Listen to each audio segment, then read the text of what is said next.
Welcome to the Land Your Bet Sports Betting Show.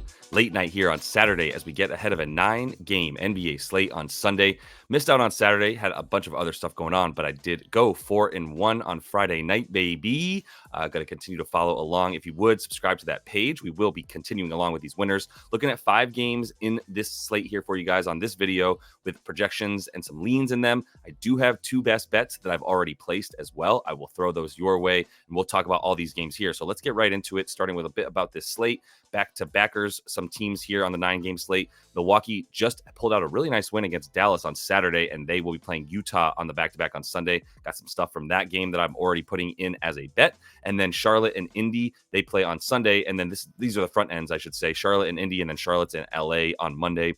And then LAC, the Clippers, play Miami on Sunday. They have Atlanta on Monday. And Toronto's on the front end as they take on OKC. And then they're at New Orleans on Monday as well. So keep that in mind as you're looking at these injury reports and teams that are playing on the front end as well, because sometimes they sit guys early, or you can expect them to sit on Monday, and we can get ahead of that stuff. But here's game 1 that I'm looking at. The Rockets are in Minnesota taking on the T-Wolves here. Tari Eason is out. Jock Landale is questionable. Hasn't really been playing much anyway, to be honest with you, for the Rockets. Has Landale, but he is their backup center. And then Rudy Gobert is questionable, but I would expect him to play in this one. He was questionable on Friday as well. Still played 39 minutes, so it does seem like he would go in this one as the best guy, the best option to guard the best player on the Rockets and Alperen Şengün. You're going to want Rudy Gobert out there to make sure that Alpi Şengün isn't dominating the paint and kind of owning that. Let's take a look at some of the home and road split stuff here, because it's really important for the Rockets, who are on the road and have been scoring a bunch more at home and giving up fewer points at home. But now they're on the road, 111.6 points per game that they're scoring versus 116.5 that they're allowing. It is a really low total because of that bad offense for Houston on the road and that incredible defense for this Minnesota team. As you can see, 103 points per game allowed when they're in their own building. That is number 1 in the league. And the pace is pretty much the same for both these teams, right around like the 98, 99-ish sort of pace. Although the Rockets play slower on the road as well because their shooting is so bad, to be honest with you. So there is some stuff to consider there for this game. What I'm really mostly looking at is that I do like the Rockets. Or I'm sorry, the Timberwolves. I've been starting to look at how the Rockets could fade away from the sort of nice, overwhelming start that they had. It was definitely them playing above their pay grade for a while, with new coach Ime Udoka bringing a lot of awesome defense to this team, but they're not going to necessarily be able to hang with the T-Wolves in this one, in my strong opinion. I don't think they'll be able to score points against the T-Wolves. Fred VanVleet has been a shell of himself. We got one in there where we hit an over with him. He's back down to 13.5 points after a really poor performance in his last game. His inability to shoot and continue to like give them anything from the outside is a huge reason for this team. That 3-point shooting is abysmal, and I just don't think it's going to be there for them down low. With Jabari Smith Jr. is going to have a bad game in this one. He's at like 9.5 points for his prop, even though Tari Eason isn't in, and that would be the other guy that would take some of those points from Jabari. But it's all bad right now for the Rockets on offense, and so that the lean there is for sure that the Timberwolves are going to handle this one. If they do, that's such a low total. It's tough to say because the T-Wolves could score, let's say $115 themselves. They'd have to really limit the Rockets to like 102, 103 points, which I know they do. But I think the Rockets can at least get like the 105 points they would need to get this over. So I would lean over as well because of the Wolves' ability to score more than anything. But let's look at the second game here. And I do have some stuff in this one that I'm looking at because this line is probably incorrect. And I would imagine people are hitting it for the Jazz. Although let's take a look at a couple things here, which are important for the Bucks on the back-to-back, and we'll talk about that. They don't have their injury report in yet, and the Jazz are fully healthy. So we can expect both these teams to come in. I really do like an over in this game for the reasons that I'm looking at here. Milwaukee on the second leg of a back-to-back. They're 6-1 straight up with no rest, 4-3 against the spread. They're one of the very few teams that's good on no rest, to be honest with you. More importantly, they score a lot of points on no rest as well. Only 2 of the 7 games they played now on no rest were on the road, and their only loss was at Indy, which was on the road, right, in this no rest sort of situation for them. So I do think they're good enough to hang with, obviously, with the Jazz in this one. They're definitely a good enough team. Giannis coming off 48 points, but I do think that they're going to be struggling to stop the Jazz a lot, which will definitely be the case. I mean, the Mavericks just went completely cold with their 3-point shooting in this last game, and they were held to 117 points. I can't see the Jazz scoring less than 120 in this game. The Bucks also can't can't really see them scoring less than 120. So I think that we are going to be looking at about a 250 total in this one. So I think 246 is still a good play for the over here. The Jazz are super well rested. They're only playing their second game in 5 days. They've been at home since Wednesday. They did lose that game to the 76ers without Embiid. Bad loss, but it was a good point that someone made in the comments of the video about that game. We took the Jazz over team total at hit, but the Jazz didn't win that game. And someone was like, would you be worried about the Jazz on playing so many games, 3 games in 5 nights previously, et cetera, et cetera? It's true. They were in a bad spot in that one, but I think they're going to come back and bounce back in this one. They are at home where they score 124 points per game, the Jazz, versus the 113 on the road. And you can see it for the Bucks as well, like 122 on the road versus they're much better at home, as are most teams. And they're giving up more points on the road as well, though, right? So like everything here for them, they're about 500 in terms of against the total when they're on the road are the Bucks, but everything for the Jazz, they're going to be giving up a lot of points to this Bucks team, and they are going to be scoring a ton. That's really what I think more than anything, to be honest with you. So on to the bets here. I do think that an over is good in this game. That's my favorite bet. I've got Utah in at -1.5 too, though. I just think the way that they have this rest advantage, it's like a more pronounced rest advantage than you might even think, right? Because they've been at their home gym. First of all, it's a huge rest advantage. They're 16-6 against the spread at home. That's best in the NBA. They are 14-8 to the over at home, and they get some ridiculously high totals like this 246 here, which is the only reason that it's not even a bigger number in terms of how often they go over at home.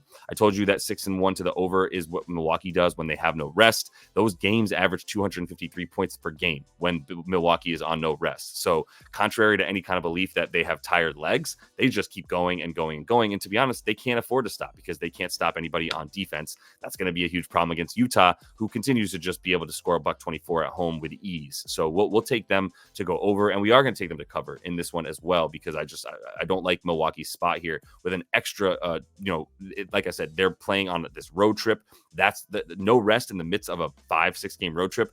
Hits different than just no rest in terms of in a regular sort of situation where maybe you're at home. Like they've been at home for 5 of the 7 games that they've played on no rest, like I said. So I think that they're liable to lose this one. 2 points is a nice spread. And I think that gets bet up by some sharps here before you guys, when you see that. Hopefully you can still get 1.5 when you're seeing this video, but it probably will end a bit more and you'll get some CLV, some closing line value if you hit this at -1.5. So next game here, Raptors are in OKC. They're taking on the Thunder. We got some important guys out for the Thunder because Jalen Williams, first of all, and Isaiah Joe are questionable. Well, Isaiah Joe is out, and so is Jalen Williams. Excuse me. Trey Mann is questionable. So we're kind of thin here for the Thunder at shooting guard with the way that Jalen Williams played a lot of, let's call it shooting guard, honestly, because he was in that position alongside Shea on the wing as the, secondary wing player where a shooting guard plays. So many teams so many sites and things have him listed as a power forward. Jalen Williams is not a power forward. Like, he can play like one and he can guard your power forward, but that doesn't make him a power forward on offense for the Thunder. He's the shooting guard. Places have Josh Giddey listed as the shooting guard. Can't think of someone who's less of a shooting guard than Josh Giddey, honestly. Like, he's a point forward, if anything. So at any rate, that's my diatribe about how Jalen Williams is not a power forward. But how does that impact this game? Honestly, like, what's been happening for this Thunder team, just 2 games without him now, but they are definitely slowing it down on offense. Like, I think you would normally see this total at like 243 more rather than 233 if J-Dub was in. And I think that's a big reason that this total is so low, is there's not really an awesome secondary option scorer for the Thunder after Shai. I mean, Chet for sure, but Chet's only taken 11 field goals in the last couple games without J-Dub. And they've had some easy games in there as well, but I don't know if I'm ready to call Chet the second banana on this team. To be honest, it's still J-Dub on offense. And so some of the stuff that's really relevant for the Thunder team, they score more at home. So you'd think that there would be an easy over here if they're scoring $122. This is at 233.5. You would think that this probably should be an over, but I'm just cautioning against that because of the way that this offense has looked a little bit more stagnant without Jalen Williams in there. And I think we're seeing how important he is to obviously the defense and certainly the offense for the Thunder. For Toronto, I've looked at since January 1st, because that's the first games that RJ Barrett and Emmanuel Quickley played with this team since the trade, right?